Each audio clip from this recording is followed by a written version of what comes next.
Candidates, each of you have been involved in education for a good part of your adult life. What do you feel makes you most qualified to represent District 11 in dealing with the importance of education? Let me tell you, I'm Randall Shedd, first of all. Education is so important to the economy of our community. And our economy is important to education. Education in our schools, our high schools, our two-year colleges and on is important so that people can have good jobs and compete in this economy that is so important to all of us. And by the same token, what I think we need to do to help education the most is to do pro-growth policies. In other words, help our businesses grow and do more business, because we're a sales tax-based state. So for our schools and education to have more money to operate, as well as our law enforcement, fire departments, and everything else, it's a service by the taxpayers. What we need to do is find ways to help our businesses do more business, and therefore they in turn will generate more sales tax that would go to all of our schools and our colleges and our local government services. And I feel like that my experience as mayor 4 terms, as a chairman of the county commission 2 terms, and even my work with seniors as director of Cullman County Commission on Aging has given me the opportunity to, excuse me, to understand the problems and to know how to represent us in Montgomery. And I will certainly do my best to represent us well. My name is Mike Graves. My mother-in-law is a retired educator. And her mother retired from education too, and she's passed away. So education, I've been around a lot and heard of a lot. You know, I graduated high school, and I worked for the town of South Piedmont for the last 16 years, so I've been real close to our local school. What I've always done about education is listen to the local people. Sometimes I think we run for office and we get in positions where we forget the knowledge. It's so not much knowledge is available to you if we just talk to the people that do it every day. And as a candidate in this race, and if I won, my goal would be to listen to the local people and their needs. I think sometimes we get to the point where we think we have our own opinions, that way things should be done, and I think we get sidetracked on actually what we should be doing in those situations. I want to support education by supporting the local people in their needs so that we can bring our children up in the way we should have, and they should have the education they need. I'm also a real advocate of careers in our schools. I think it's important. I come through the Career Center, my son did, and I think it's important we give children a choice when they get to 9th grade if they can go to a career side or if they want to go to the college side, and so we'll reduce our dropout rate, hopefully in high school. Thank you. I'm Danny Aldridge, and I am so excited that you asked this question.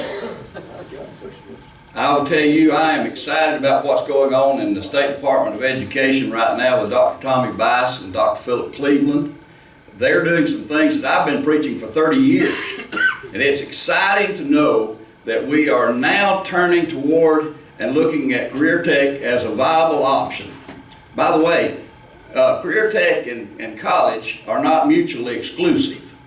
They overlap, and we have so many students who, from our career center and from our high schools, who go on to do career-related industry and career-related training and get 4-year degree and even further than that. We had students at the Career Center who have made physicians and lawyers and engineers. And I'll tell you, this is exciting time that we're in right now that we see this. And I'm so thankful that our Republican Party in the state of Alabama is supporting that, and we're going forward with that. That is exciting to me, and it ought to be exciting to all of us. You know, we have 28 programs, career tech programs in Cullman County, and I realize that we have some strong support in Blount County and the career tech programs there. And in Morgan County, we have wonderful schools in this area. that will help us to work through this with our career tech and our college overlapping and working together with the articulation agreements that these students have and with the scholarships that these students are getting to go on to college, go on to career tech, and to finish those things and make that thing work together. And I'm so thankful for that. We have a privilege. We're a privilege to be in this county and Blunt and Morgan counties in this area where we have this kind of education program going on. Thank you. Well, as I mentioned, I'm sorry, this is Lydia Haynes. As I mentioned earlier, I too think there's a lot of exciting things going on in regard to education. And again, I'll mention Governor Bentley's College and Career Ready Task Force. And again, that brings the community, that brings everybody together. It takes a community to have a successful school, because you look at the reverse of that, schools have held communities together. Number one, we need to give the teachers a pay raise, and I was excited to hear Governor Bentley mention that the other night, a 2.5% pay raise.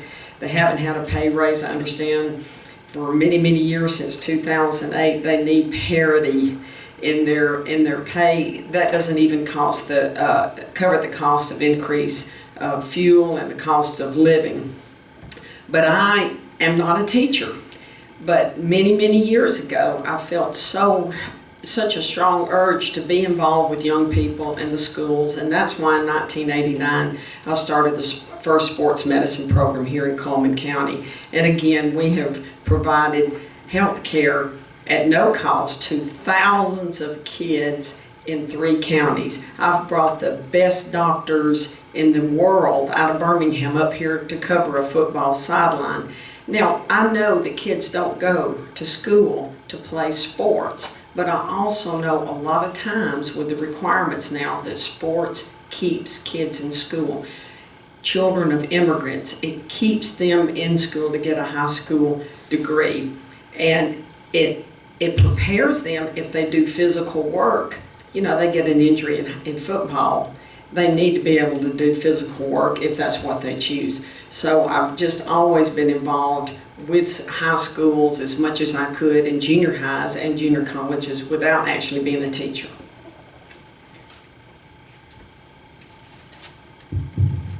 We tried to combine this question into several different ones because there were several out there. This is a multi-part question. Security in schools, do we need it? Funding, how's it going to be paid for? Discipline in the classroom and discipline in the school system. And do we need discipline? And what can we do to do that? And the last part is, should teachers be tested to make sure they're still qualified to teach? I'm Mike Graves, Ron. That is a big 4-part question. Maybe I'll get them all in. School security, what I like is a responder is the school resource officers at the schools. I think it is important because I'm around those folks every day, and it also helps the community because they're so close and they can spend time with the children. So I'm in support of that. In Cullman County, we're already blessed to have that. And I believe your question is on a statewide level how we can do it through the whole state. Without seeing the budget and know where things are at with that, I couldn't really make a recommendation how we could do it through the whole state. Your next part was what, Ron? How to pay for it? How to pay for it. We are the party that don't want to raise taxes, so if we had to pay for it, we'd have to come up with a funding source somewhere. I just don't see with the state that our budget is in Montgomery right now where we could afford that. Hiring those in every room, that's going to have to come from local county commissions and governments to fund that issue. And then the discipline in the school system. Oh Lord, discipline in the school systems. Well, you know, when a lot of us went through school, we were disciplined struggling. And I believe maybe we should go back to that. I think that's where our country is kind of let herself down because of those disciplines. You know, a lot of times we send our children to school and try to let our educators raise them. And I think we ought to raise our children at home and then send them to school. That's my stand on discipline. That's the way it should be done. Thank you. discipline is an area that, and I'm Danny Aldridge, by the way, but discipline is an area that has very many facets. Discipline actually means training, and so a lot of the discipline is done with a positive discipline, where you train them in positive ways. Now, as far as the and I support corporal punishment, by the way, or whatever it is that we need to do to keep our kids in line. But I would tell you this, that, and I don't see our sheriff here, but and I know it's a funding crisis there, but I am fully supportive of school resource officers on every campus. Now, that's not because that school resource officer will have a gun strapped to his side. It's because that school resource officer builds relationships with students at the schools.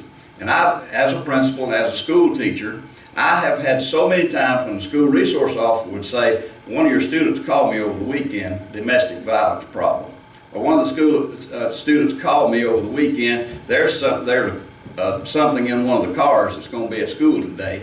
So we need to work on those things. And it's so important that we have those school resource officers on every campus. And I know there's a funding crisis, but when we look at Sandy Hook and the other situations that have gone on, we need those officers here. Don't know how we're going to fund it, but I'm committed to try to find a way to fund those resource officers on school campuses. Thank you so much. Well, discipline comes from the word disciple. And yes, that means not only to correct, but that means to lead and to guide. And I, too, firmly believe our resource officers need to be specifically trained as much as possible to be in the school environment, but they've got to be empowered to do what they've got to do. As far as arming teachers and principals, you know, teachers have so much responsibility now. When it comes, they're there to teach, but they have to parent.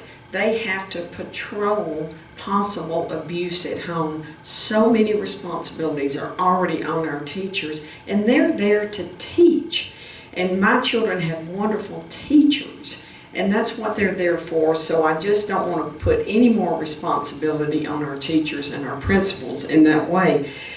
Dr. Tommy Bice was on the news a week or so ago and said there is no blanket answer for the state. There is no answer that will apply in every situation, because I've been to covered football games when I want to go to the bathroom and not go to the locker room, and you'd have to go through gates and iron fences to get to a public bathroom at a football game. And that, you know, that's there and this is here. Funding, I don't know how it's going to be funded, but the community has got to do what they can do to provide a safe environment where children feel safe so they can learn. I'm Randall Shedd, and I see that my good friend Ron Mosley wasn't happy about not getting ask enough questions. You got 4 in 1 there, so that's pretty sharp, isn't it? Security in schools. I certainly support the school resource officers, and how do we pay for it? Funding, you need a legislator who can make sure that we get our fair share in District 11. And I think that hopefully I've demonstrated with my lifetime of public service that I understand the process in the legislature, and that I can bring back home to District 11 and to our area adequate projects, facilities and funding for our schools. And certainly discipline in schools is something that I think that we have to give our local folks enough authority to deal with those sort of things. My high school principal is here today, Mr. James Maherg, and he didn't have any problem disciplining me. I paid attention whenever he said something. So I think that that's something we certainly do have to empower them. And I appreciate this opportunity today. My neighbors at Fairview, a 1-mile stretch from my house, have endorsed me.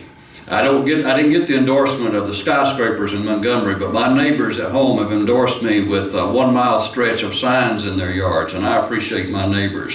The Busy Bee Cafe endorsed me. And last night, the Baileyton Rook Club endorsed me. So I am really proud of these late endorsements that I've been getting. Thank y'all for letting me be with you today. I've never seen a candidate that didn't want to run over the time limit, and I'm appreciative of that. So that way, we get one more question, they said. So, Johnny?